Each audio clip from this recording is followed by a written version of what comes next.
Beautiful summer day here in Edmonton, and a great way to enjoy it is coming down to the North Saskatchewan River.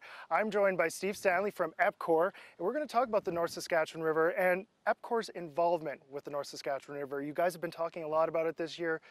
Let's talk about your involvement.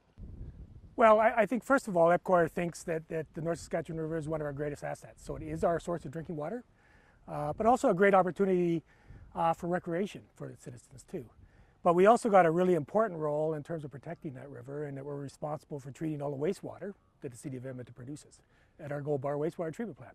And at the Gold Bar Wastewater Treatment Plant, so you guys take all the waste in, but you want to return that water to the river.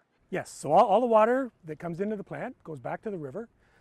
We treat about 100 billion liters of water per year. So to kind of put that in perspective, that's a big number. It's about 110 Olympic-sized swimming pools every day. 365 days a year.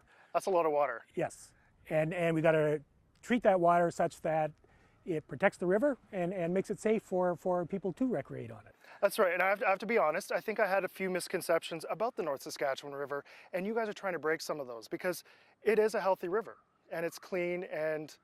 Yes. So the majority of the time, it's very clean. It's very good for recreation. I mean, there are times during storms and high water events, you got to be careful, but the majority of the time, the water quality is very, very good, and there's great opportunities for recreation on it. All right, tell us about how the Gold Bar Wastewater Treatment Plant works. Well, we bring in water from all across the city through a collection system, and there's a number of things we want to do. So we got to remove all the solids from that, and then we got to remove all the organic materials that can be in that wastewater. And then one of the important things, we've got to remove all the nutrients. So there is phosphorus and nitrogen in there, and like what you put on your lawn as a fertilizer, it'll result in algae growth and weed growth in the river. So we want to remove all of that before it goes back. And then finally, one of the most important things is we want to remove any bacteria or pathogens that might be in that water, so it's safe for people to contact. All right, and so with EPCOR, you guys have been quite involved with the North Saskatchewan River this year. Why such a big campaign for that?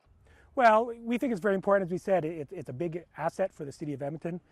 We want to make sure it's protected, and we think one of the best ways to do that is to get people as passionate about the river as we are. And if we get people down here and see the opportunities and recreate on it, we believe that at the end of the day, you know, the more people that are concerned about the river, the better chances are that it's going to continue to be protected. That's right. And so you've talked a lot about the size of the river. Edmonton's a pretty big city. Does that affect the amount of water in the watershed? Well, we take a pretty small quantity of water, so typically about 2 or 3% of the river actually goes out into the City of Edmonton.